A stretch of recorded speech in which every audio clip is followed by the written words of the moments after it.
Well, we're working on sharpening planer blades today. The Marquita and Hitachi and some of the others, they have this little dumaflachi in there to set the blade to the right depth inside the carriage. So, and then also we have these, like this is what a lot of them use now. This is an old Black & Decker. You just undo these screws there, you slide the blade out, and then you just get a new blade, or else you reverse this one and slide it in. There's no adjustment, but you can still sharpen these blades. You can get about 3 or 4 sharpens out of it before it finally gives up the ghost. So we're going to be doing that one too. But the first one we'll do, since this is pretty much the most difficult one, take these 3 out. Of course, these bolts have to come all the way out because we got to be able to get the blade and the carrier out of there.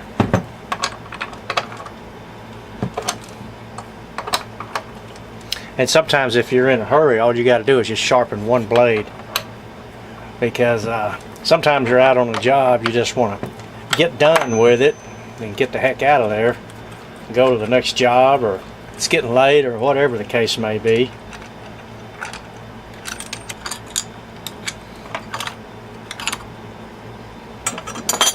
Okay, now this is not going to fall out because it's spring loaded inside this carrier, so you just have to be very careful, because these blades are sharp, and just pull it out.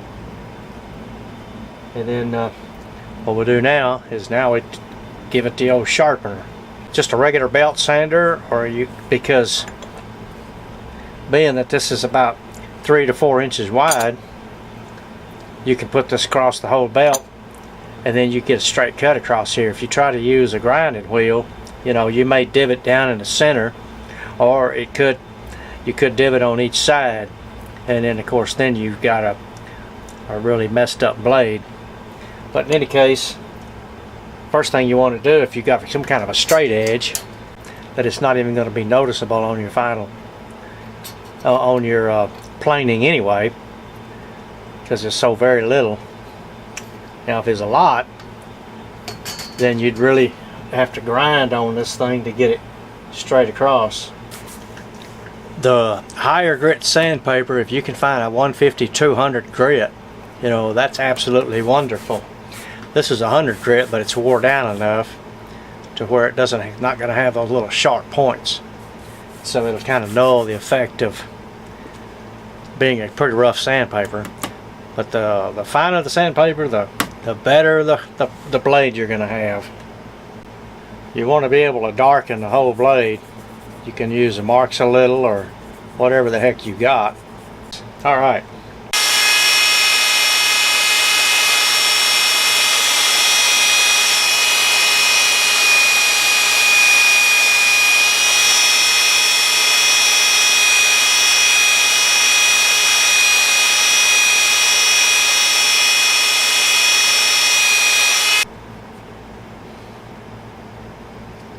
You can see there's a little bit of black marker on that side, just a hair bit on this side, so that pretty much tells you where you're high in the center and low on each edges, but it's so very small amount.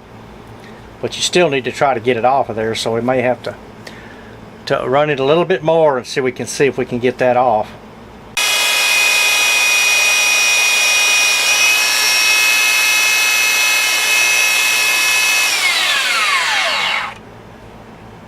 Alright, well, we did get the top,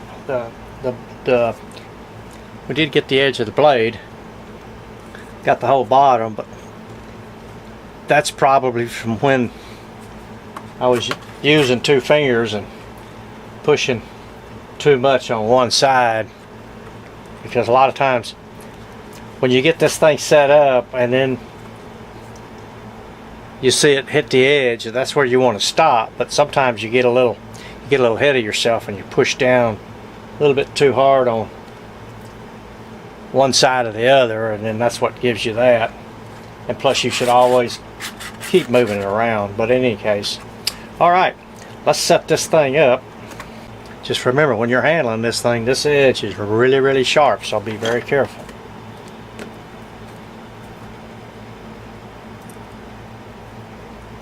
Okay. It's now loose.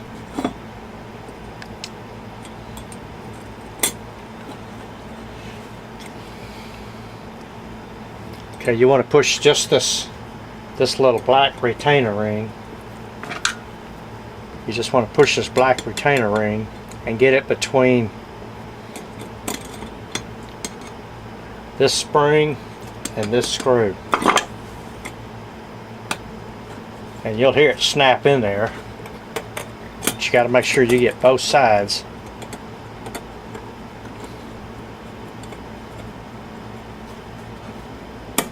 There we go. One side, two side. Okay, we're set there. I was saying it was a screw. It's really this little edge, little dimple there. Then you push this thing all the way to the edge to where you hit, to where the edge of this blade hits that fiber washer.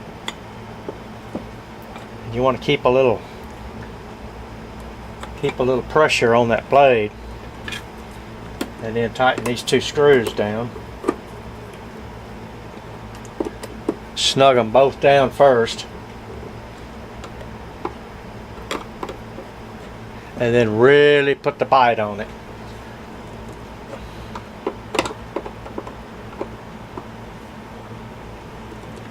Okay, and so now this one is set, so it's sharp, ready to go back in there. So it's going to snap into place against this edge right here, and then that spring right there is going to hold it against that edge.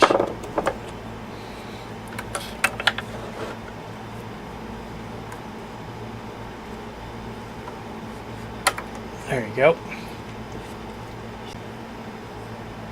See, it snapped in against this edge. I'll do it again. See, this is the edge right here, and this is the two springs, spring there and spring on the other side right down there. And then what that does, it holds it against the stop. That puts it in the exact position that it needs to be. So we push this in, and we got to push against those two springs. And of course you hear it snap in. And then you want to make sure it's below. You want to make sure this retainer ring is below that stop. And then also now you want to check to make sure it's not too close, like it's too close to this side. So just kind of push it over a little bit, because you got to be able to get your screws in there. Your retainer ring, your retainer will only go in one way. It won't go the other way.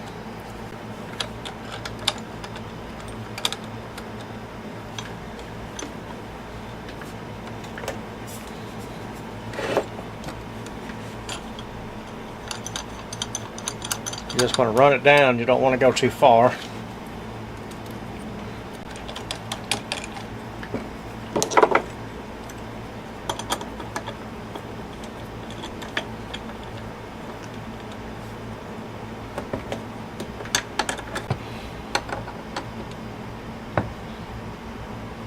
Okay, and that's it. And it's set up, ready to be used.